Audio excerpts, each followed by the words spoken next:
اسرائیلی سپاہیوں کی ہلاکت اتنی زیادہ نہیں جتنی حماس کے کارکنوں کی۔ حماس مظلوم فلسطینیوں کے حقوق کے لیے سربکف ہے۔ صہیونی اسرائیل غزہ پٹی کا پانی، بجلی، ایندھن منقطع کر کے حماس کو جھکا دینا چاہتا ہے، مگر حماس اور سچے فلسطینی ان مصائب سے گھبرا کر پیچھے ہٹنے والے نہیں ہیں۔ حماس الفتح کے فیصلوں کو آزادی فلسطین کے منافی قرار دیتا ہے۔ الفتح کے اندر اسرائیلی اور امریکی لابی موجود ہے، مگر اسرائیلی اور امریکی نوازشوں کے بوجھ تلے دبی الفتح کی قیادت حماس کو توڑنے میں کامیاب نہیں ہوگی۔ اسرائیل حماس کے بغیر دیگر جماعتوں کی حکومتوں کو تسلیم کرتا ہے کیونکہ وہ جانتا ہے کہ حماس کی حکومت اسرائیل کے وجود سے انکاری ہے۔ اسرائیل غزہ کو دشمن علاقہ قرار دیتا ہے۔ اسرائیل غرب اردن اور غزہ کی پٹی کو بجلی، پانی اور ایندھن کی ترسیل روک کر بے گناہ فلسطینیوں کو آزادی اور اپنی زمین کا حق طلب کرنے کی سزا دے رہا ہے۔ ہر گزرتے دن کے ساتھ وہ غزہ میں بڑی کارروائیوں کی طرف بڑھ رہا ہے۔ بین الاقوامی قوانین کے تحت اسرائیل اس بات کا پابند ہے کہ وہ اس ساحلی پٹی کو، جہاں سے اس نے 2 سال قبل اپنی فوجیں واپس بلا لی تھیں، تمام بنیادی سہولیات فراہم کرے، کیونکہ وہ اب بھی اس کی سرحدوں، فضائی حدود اور ساحل کو کنٹرول کرتا ہے۔ حماس کے ساتھ جنگ کی سزا وہ پوری غزہ کی آبادی کو دے رہا ہے۔ چشم پوشی کرنے والوں نے فلسطینیوں کے مصائب پر کان بند کر رکھے ہیں۔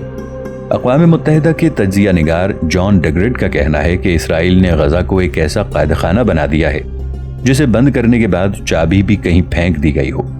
اسرائیلی چھاپوں، محاصروں اور ابتدائی کارروائیوں کے نتیجے میں فلسطینی بے چارگی اور قسم پرسی کی جیتی جاگتی تصویر بن گئے ہیں۔ اسرائیل اور مغربی طاقتوں کو حماس کا وجود گوارا نہیں۔ فلسطین میں حماس کی حکومت کے اقتدار میں آنے کے بعد امدادی ممالک نے احتجاجاً فلسطین کی امداد بند کر دی تھی۔ ان سب مظالم کا مقصد یہی ہے کہ غزہ میں بسنے والوں کو حماس کی پالیسیوں سے انحراف پر مجبور کر دیا جائے، ان پر عرصہ حیات اتنا تنگ کر دیا جائے کہ فلسطینیوں کو اسرائیل کا ہر مطالبہ ماننا ہی پڑے، حماس کو بھی مجبوراً اسرائیل کے سامنے گھٹنے ٹیکنا پڑیں۔ اسرائیل کے مظالم کے باوجود حماس کے عزائم اور ارادوں میں چٹان کسی سختی پائی جاتی ہے، جس کو اپنے مقصد میں ڈھالنا اسرائیل کے بس کا روگ نہیں، ورنہ وہ یہ کام کب کا کر چکا ہوتا۔ صدر بش کا دورہ مشرق وسطیٰ مسئلہ فلسطین کے سلسلے میں ان کے رویے یا کردار میں کسی تبدیلی کا غماز نہیں، بلکہ ان کے درپردہ عزائم کے سلسلے کی ہی ایک کڑی تھا۔ ان کے کثیر الجہت منصوبوں کا ایک حصہ جس میں سیاسی عنصر پوری قوت کے ساتھ موجود ہے۔ امریکہ میں صدارتی مہم زوروں پر تھی۔ اپنے بہت سے فیصلوں کے باعث صدر بش کو اپنے حریف جماعتوں اور تجزیہ نگاروں کی تنقید کا سامنا بھی تھا۔ افغانستان اور عراق کے بعد اب وہ ایران کو کھنڈر بنانے کی تیاریاں کر رہا تھا۔ عوامی مقبولیت اور سیاسی ساکھ بحال کرنے کے لیے صدر بش خود کو امن کا سفیر بنا کر پیش کرنا چاہ رہا تھا۔ ایران پر حملہ کرنے کے لیے اسے عرب ممالک کی حمایت بھی درکار تھی۔ عرب ممالک کی ہمدردیاں حاصل کرنے کے لیے فلسطینی ریاست پر توجہ مرکوز کرنا بھی بش کے ہیلا جو دماغ کی ایک چال ہے۔ مسئلہ فلسطین کے حل کے لیے سرگرم بش درپردہ ایران کی اینٹ سے اینٹ بجانے کی تیاریاں کر رہا تھا۔ دوسری طرف اسرائیل بش کے بیانات اور امن پسندانہ کلمات کی پرواہ کیے بغیر اینٹ سے اینٹ ملا کر یہودی بستیوں کو توسیع دے رہا تھا، کیونکہ ملی بھگت کا پہیہ اسی طرح رواں دواں ہے۔ ارادے اور عزائم یکساں ہیں۔ مسلمانوں کو تباہ کر دینا اور ان کو تلوے چاٹنے پر مجبور کر دینا امریکہ اور اسرائیل دونوں کا ہدف ہے۔ اپنے دورے کے پہلے مرحلے پر اسرائیل پہنچنے پر صدر بش کے الفاظ تھے کہ فلسطینیوں اور اسرائیل کے درمیان اس مقدس سرزمین پر امن کے لیے ایک نیا موقع ہے۔ صدر بش کا استقبال اسرائیلی صدر شمون پیریز اور وزیر اعظم ایہود اولمرٹ نے کیا۔ تل ابیب کے نواح میں واقع بین گوریان ایئرپورٹ پر اپنے خیر مقدمی خطاب میں ایک طرف تو صدر بش نے امن کا جملہ داغ دیا، دوسری طرف فلسطینیوں کے حقوق پر یہ کہہ کر شبخوں بھی مار دیا کہ امریکہ اور اسرائیل مضبوط اتحادی ہیں اور اس اتحاد کی اساس انسانی آزادی پر ہے۔ دونوں ممالک کے درمیان اتحاد اسرائیل کی یہودی مملکت کے طور پر حفاظت سے ہی ممکن ہے۔ دونوں حکومتوں کو دہشت گردی کے خلاف مل کر کوششیں کرنا ہوں گی۔ اسرائیل کے ساتھ محبت اور چاہت کے رشتوں کی وضاحت کرنے کے ساتھ ساتھ بش نے ایران کی سمت بھی یہ کہہ کر اشارہ دے دیا کہ ہمیں اپنے سیاسی مقاصد کے حصول کے لیے معصوم افراد کو قتل کرنے والوں کا محاسبہ کرنا ہوگا۔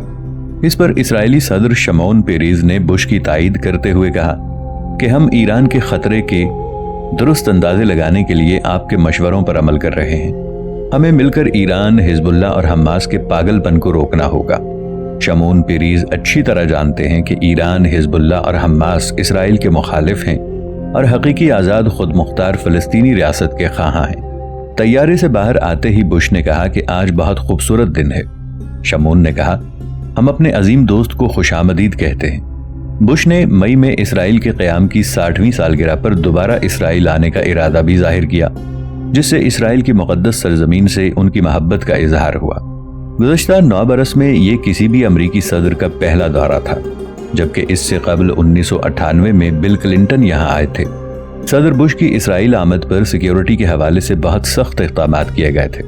بش کے ساتھ ہیلی کاپٹر، ٹرانسپورٹ طیارے، 20 لیموزین کاریں، 400 سیکیورٹی اہلکار اور وائٹ ہاؤس کے 200 اہلکار بھی آئے۔ دھماکہ خیز مواد کی شناخت کرنے والے 15 ماہرین بھی ہمراہ تھے۔ اس سے قبل 3 امریکی صدور، رچرڈ نکسن 1974 میں، جمی کارٹر 1979 جبکہ بل کلنٹن 1998 میں اسرائیل کا دورہ کر چکے تھے۔ اسرائیل اور یروشلم میں صدر بش کی آمد پر کرفیو کے نفاذ کا سا حال تھا۔ بش نے اپنے دورے میں غزہ پٹی کا دورہ نہیں کیا، جہاں پر حماس کا قبضہ ہے۔ ناظرین، آگے بڑھنے سے پہلے کامنٹ سیکشن میں ہمیں اپنی آراء سے ضرور آگاہ کیجیے گا کہ آپ کو ہماری یہ سیریز کیسی لگ رہی ہے۔ آئندہ آنے والی اقساط سے باخبر رہنے کے لیے ہمارے چینل کو سبسکرائب کر لیں اور ساتھ موجود بیل آئیکن کو ضرور کلک کر لیں۔ شکریہ۔ صدر بش کے دورہ مشرق وسطی سے قبل میڈیا کے ذرائع سے القاعدہ گروپ کی طرف سے یہ دھمکی مشتہر کی گئی کہ بش کے دورے پر ان کا استقبال پھولوں سے کرنے کی بجائے بموں سے کریں گے۔ اس کو وائٹ ہاؤس نے یہ کہہ کر مسترد کر دیا کہ شدت پسند اسلامی تنظیم کے پاس موت کے سوا بانٹنے کے لیے کچھ بھی نہیں، جبکہ امریکی صدر مشرق وسطی میں قیام امن اور خوشحالی کا پیغام لے کر جا رہے ہیں۔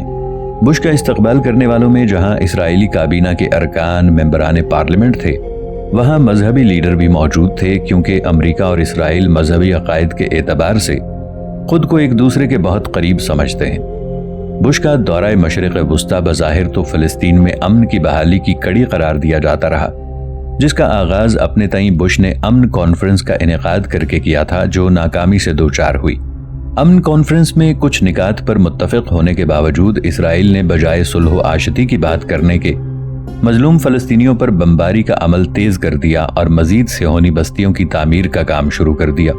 صدر بش دورہ مشرق وسطی میں ایرانی ایٹمی پروگرام اور فلسطین اسرائیل امن مذاکرات کے موضوعات پر تبادلہ خیال کریں گے، مگر یہ تبادلہ خیال نہیں، دراصل عرب ممالک کو ایران کے خلاف اکسانا ہے۔ عرب ممالک کو جارج بش کے دورہ مشرق وسطی سے مسئلہ فلسطین کے حل کی توقعات ہرگز نہیں۔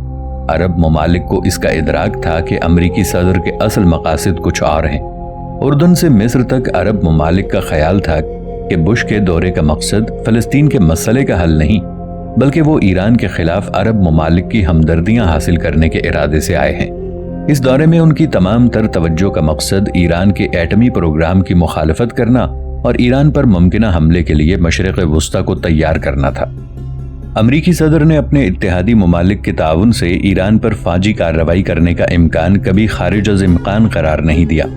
اردن کے مشہور سیاسی تجزیہ نگار فہد فیضان نے بش کے دورے پر کہا کہ یہ امید رکھنا کہ بش اسرائیل اور فلسطین کو کسی حتمی معاہدے کے لیے رضامند کر لیں گے فضول ہے۔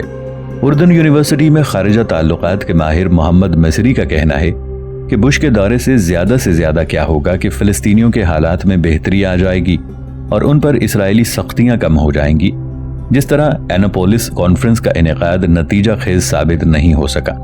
صدر بش کا دورہ مشرق وسطی بھی فلسطین کا تنازع حل نہیں کر سکے گا، البتہ ایران کے مسئلے پر اپنی سازشوں کا بازار گرم رکھنے میں انہیں مدد ضرور ملے گی۔ خود صدر بش کا اس سلسلے میں کہنا تھا کہ وہ اس دورے میں اسرائیل فلسطین تنازع کے حل، ایران کی جارحانہ سرگرمیوں کے خاتمے اور خطے میں امریکہ کے ٹھوس کردار کے لیے کوششیں کریں گے۔ 3 دن رام اللہ میں گزارنے کے بعد بش نے فلسطینی صدر محمود عباس سے ملاقات کی۔ اس کے بعد بش نے فلسطینی صدر محمود عباس سے ملاقات کے بعد بحرین اور کویت کا قصد کیا، جہاں امریکی فوجیوں کی ایک بڑی تعداد رہائش پذیر تھی۔ سعودی عرب، متحدہ عرب امارات اور مصر کا دورہ بھی ان کے پروگرام کا حصہ تھا۔ جارج بش کی آمد سے قبل اسرائیل کے حملوں میں تیزی کو فلسطینی مذاکرات کا رسائب ارکات نے امن کے منافی قرار دیا تھا۔ عرب ممالک، فلسطینی رہنماؤں اور جہادی گروپوں کا موقف ہے کہ اسرائیل کی طرف سے کارروائیوں اور آبادکاری کا عمل روکے بغیر امن کا حصول ناممکن ہے۔ بش کے دورے پر حماس اور فلسطینیوں نے احتجاج کیا اور بش کو امن کا دشمن قرار دیا۔ اسرائیلی وکیل اور تجزیہ نگار ڈینیل کیڈرمین نے کہا کہ بیت المقدس ایسا شہر ہے جو گزشتہ 50 سال سے دونوں ملکوں اور پورے علاقے کے مسائل کا ذمہ دار ہے۔ اس مسئلے کے حل کے لیے دونوں ملکوں کی قیادت کو رضامند کرنا ہی بش کے دورے کی کامیابی کہا جائے گا، مگر ایسا ہونا ممکن نہیں۔ اسرائیل پر دباؤ ڈالنے کے حوالے سے صدر بش نے کہا تھا کہ اگر تھوڑے بہت دباؤ کی ضرورت پڑی تو میں وہ دباؤ ڈال لوں گا، مگر مشرق وسطی میں قیام امن کے لیے کسی خوش فہمی کا شکار نہیں، اور جانتے ہیں کہ اس حوالے سے مشکلات موجود ہیں۔ میں پوری طرح سمجھتا ہوں کہ کچھ تکلیف دہ سیاسی سمجھوتے کرنے پڑیں گے۔ اس کے علاوہ مذاکرات بھی آسان نہیں ہوں گے اور امریکہ کا کام ان مذاکرات میں مدد فراہم کرنا ہے۔ 2001 میں منتخب ہونے کے بعد صدر بش کا یہ پہلا دورہ مشرق وسطی تھا۔ دورے پر روانگی سے قبل صدر بش نے صحافیوں کو بتایا کہ وہ علاقے میں امن کے لیے 2 قومی حل کی حمایت کرتے ہیں۔ امن کانفرنس میں 2008 کے اختتام تک فلسطینی ریاست کے قیام پر بھی اتفاق ہوا تھا۔ فلسطینی صدر محمود عباس سے ملاقات کے بعد بش کا ایک بیان البتہ فلسطین کے حوالے سے سخت رہا، جس میں انہوں نے اسرائیل پر زور دیا کہ وہ مقبوضہ عرب علاقے خالی کرے تاکہ ایک مستحکم فلسطینی ریاست کا قیام عمل میں آ سکے۔ انہوں نے فلسطینی پناہ گزینوں کا مسئلہ حل کرنے پر بھی زور دیا، جس کے تحت انہیں معاوضہ ادا کیے جانے کی تجویز تھی۔ 1966 سے لے کر اسرائیل کے ان علاقوں پر قبضے کے بعد صدر بش کا یہ سخت ترین بیان تھا۔ اپنے بیان میں انہوں نے کہا کہ مذاکرات کے نتیجے میں اسرائیل کی سرحدوں کا تعین ہو جو قابل دفاع ہوں اور جنہیں تسلیم کیا جائے، اور فلسطینی ریاست کا وجود عمل میں آئے جو خود مختار، آزاد اور مستحکم ہو۔ صدر بش کے اس بیان میں سب سے نتیجہ خیز بات یہ تھی کہ ان کے سبکدوش ہونے سے پہلے اسرائیل اور فلسطین کے درمیان معاہدہ ہو جائے گا۔ ان کے مطابق اس سال کے آخر تک اسرائیل فلسطین کے مقبوضہ علاقوں کو خالی کر دے گا۔ فلسطینیوں کے لیے 2009 کا سال جدید جمہوری ریاست کے قیام کا سال ہوگا۔ اسرائیلی وزیر اعظم ایہود اولمرٹ نے غزہ میں حماس کی طرف سے انتہا پسندی کے خطرے کو مذاکرات کے راستے میں بڑی مشکل قرار دیا۔ اس وقت تک کسی مفاہمت تک پہنچنا کٹھن تھا۔ بش کی آمد پر منقسم فلسطینی دھڑا الفتح اور اسرائیل کا انداز پرجوش خیر مقدمی پر مبنی تھا، جبکہ دوسری طرف غزہ کی پٹی میں فلسطینیوں نے صدر بش کی اسرائیل آمد کے موقع پر احتجاجی مظاہرے کیے۔ امریکہ اور اسرائیل کے پرچم کو نظر آتش کیا گیا۔ امریکہ مرد آباد کے نعرے لگائے، بش کے مکرو عزائم اور منافقانہ کردار کی عکاسی کرتے پوسٹرز اور تصاویر اٹھائے یہ لوگ اسرائیلیوں کے مظالم کی منہ بولتی تصویر تھے۔ حماس کے مرکزی رہنما اور سابق وزیر خارجہ محمود الزہار نے کہا کہ بش کا دورہ مشرق وسطی صدارتی الیکشن کے پروپیگنڈے کے سوا کچھ نہیں ہے۔ انہوں نے بش کے دورہ مشرق وسطی کو اپنی پارٹی کی گرتی ساکھ بحال کرنے کی کڑی قرار دیا۔ دورے کے پہلے مرحلے پر اسرائیل پہنچنے کے بعد ہی بش نے یہ کہہ کر ایران کے خلاف محاذ کھول دیا تھا کہ ایران خطے کے لیے ایک خطرہ ہے اور اس وقت تک رہے گا جب تک وہ جوہری ہتھیاروں کی تیاری میں استعمال کی جانے والی یورینیم کی افزودگی ترک نہیں کرتا۔ ایران کا موقف تھا کہ اس کا جوہری پروگرام پرامن مقاصد کے لیے ہے اور وہ افزودہ یورینیم کو ایٹمی بجلی گھروں میں استعمال کرنا چاہتا ہے۔ امریکہ اور مغربی ممالک ایران کے اس موقف کو ماننے کے لیے تیار نہیں، اور اقوام متحدہ کی پابندیوں کے باوجود امریکہ اور مغربی ممالک کا ایران پر مسلسل دباؤ ہے کہ وہ یورینیم کی افزودگی ترک کر دے۔ امریکہ ایران پر مزید پابندیوں کا خواہاں ہے۔ مغرب تو پہلے ہی اس کا حامی ہے۔ عرب ممالک کو رام کرنے کے لیے بش کی کوششیں بلکہ سازشیں جاری تھیں۔ ایک طرف صدر بش کا دورہ مشرق وسطی شروع ہوا تو دوسری طرف عالمی ادارے IAEA کے سربراہ البرادی ایران پہنچ گئے۔ البرادی کا حالیہ دورہ ایران ایسے وقت میں ترتیب دیا گیا جب صدر بش مشرق وسطی کے دورے پر تھے۔ حماس قیام امن کی ان کوششوں کا اس لیے مخالف ہے کہ وہ صہیونی ارادوں سے اچھی طرح آگاہ ہے۔ اولمرٹ کا یہ تو کہنا ہے کہ فلسطین کی آزاد ریاست کا قیام اسرائیل کی بقا کے لیے ضروری ہے، مگر اس آزاد فلسطینی ریاست کو وہ ایک چھوٹے سے علاقے تک محدود کر کے رکھ دینا چاہتا ہے جو اس کے ماتحت اور زیر نگیں بھی ہو۔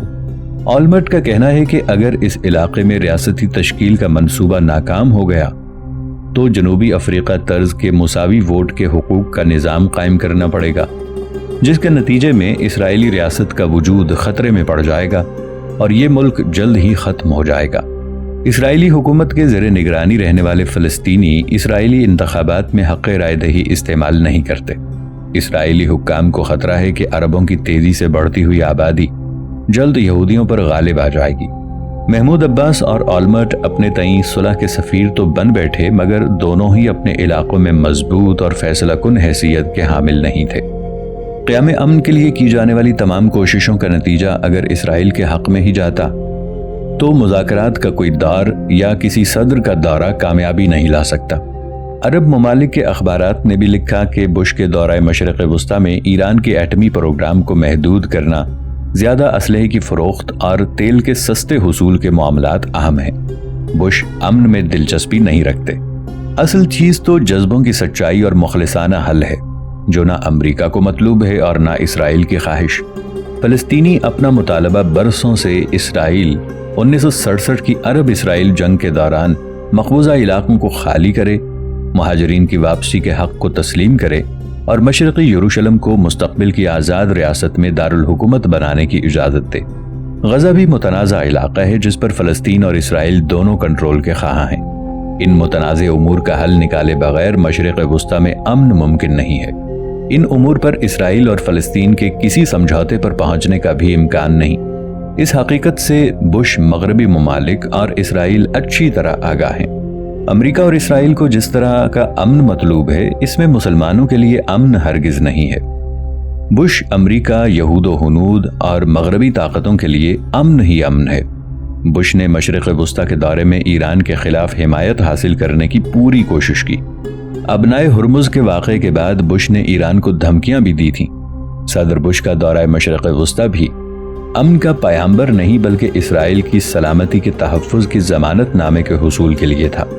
یہ صدارتی مہم کا بھی حصہ تھا اور سب سے بڑھ کر ایران کے خلاف عرب ممالک کو امریکہ کے موقف پر رضامند کرنے کے لیے تھا، تاکہ ایران کے خلاف پابندیوں اور ممکنہ حملے کی صورت میں امریکہ کے حق میں راہ ہموار کی جا سکے۔ اسرائیل نے راکٹ حملے روکنے کے لیے حماس کے لیڈروں کو نشانہ بنانے کی دھمکی دی۔ اولمرٹ نے کہا کہ دہشت گردی کے ذمہ داروں کو تربیت اور ترغیب دینے والوں کو معاف نہیں کیا جائے گا۔ ہم جانتے ہیں کہ ان لوگوں سے کس طرح نمٹنا ہے اور ہم ان سے نمٹ لیں گے۔ اسرائیلی وزیر خارجہ نے کہا کہ اسرائیل میں راکٹ حملوں کا ذمہ دار حماس ہے اور ہمارا مقصد ان کو شکست دینا ہے۔ وزیر ہاؤسنگ نے تو اسماعیل ہانیہ سمیت تمام رہنماؤں پر حملہ کرنے کی تجویز دی۔ اسرائیل نے غزہ کی مکمل ناکہ بندی اور اس پر بے شمار معاشی پابندیاں عائد کر رکھی ہیں۔ اسرائیلیوں کے مظالم کے باعث ہی حماس کا رویہ مزاحمتی رہا ہے، مگر اسرائیل کسی کو احتجاج کا حق نہیں دینا چاہتا۔ ظالم کے لیے جب مظلوم کی آواز کو دبانا ممکن نہ رہے تو وہ اس کا وجود ہی صفحہ ہستی سے مٹا دینے کے درپے ہو جاتا ہے۔ اسرائیل کے حماس کے خاتمے کے منصوبے بھی اسی منظر کی عکاسی کرتے ہیں۔ حماس کا خاتمہ، حماس کے رہنماؤں کا قتل اسرائیل کی نئی پالیسی کا حصہ نہیں بلکہ حماس کو کچل دینے کا ارادہ تو اس کا برسوں سے ہے۔ فرق صرف یہ ہے کہ آج اسرائیل کھلم کھلا اس امر کا اعتراف کرتا ہے کہ وہ حماس کا خاتمہ چاہتا ہے۔ حماس کے رہنماؤں کا قتل اس کا مشن ہے۔ اسرائیل حماس کے رہنماؤں کو نشانہ بنانے کی کھلم کھلا دھمکیاں دے رہا ہے۔ اسرائیلی جنگی طیاروں نے غزہ کے نواحی علاقے خان یونس پر 4 میزائل حملے کیے، جس کے نتیجے میں حماس کا ایک کمانڈر شہید ہو گیا۔ اسرائیل حماس کے لیڈروں کو مرحلہ وار نشانہ بنانے کا منصوبہ تشکیل دے چکا ہے اور اس کا یہ ٹارگٹ کلنگ کا سلسلہ بھی جاری ہے۔ حماس کے کمانڈر کے شہید ہونے کے بعد جب غزہ کی پٹی سے راکٹ داغا گیا تو ایک 8 سالہ بچے کی ٹانگیں ضائع ہو گئیں اور وہ شدید زخمی ہو گیا۔ اس بچے کی شدید زخمی حالت پر اسرائیلی حکومت نے غزہ میں بڑی کارروائی کا فیصلہ کیا۔ غزہ کی پٹی پر فلسطینی بھوک پیاس سے نڈھال ہوں، جاں بلب زندگی کی فریاد کر رہے ہوں، اسرائیلی حملوں اور فوجی کارروائیوں سے کتنے ہی بے گناہ نہتے اور مظلوم فلسطینی جام شہادت نوش کر لیں، اسرائیلیوں پر اس کا کوئی اثر نہیں، کیونکہ فلسطینی یہودیوں کی نگاہ میں انسان نہیں ہے۔ ان کو دبانا، کچلنا، ان پر مظالم ڈھانا اور ان کو ہلاک کرنا سب کے لیے جائز ہے، مگر اسرائیلی قوم کا ایک بچہ بھی زخمی ہو جائے تو ان میں غیظ و غضب کی آگ بھڑک اٹھتی ہے۔ اسرائیلی فوج کے نہتے فلسطینیوں کے خلاف سخت آپریشن کے باعث اس سال حتمی معاہدے کی کوششیں بری طرح متاثر ہوئیں۔ صہیونی ریاست نے امن معاہدہ کرنے سے بھی انکار کر دیا۔ اسرائیلی حملوں کے باوجود حماس کے کارکنوں میں آزادی کے حق کے لیے لڑنے کے ارادوں میں کوئی کمی نہیں آئی۔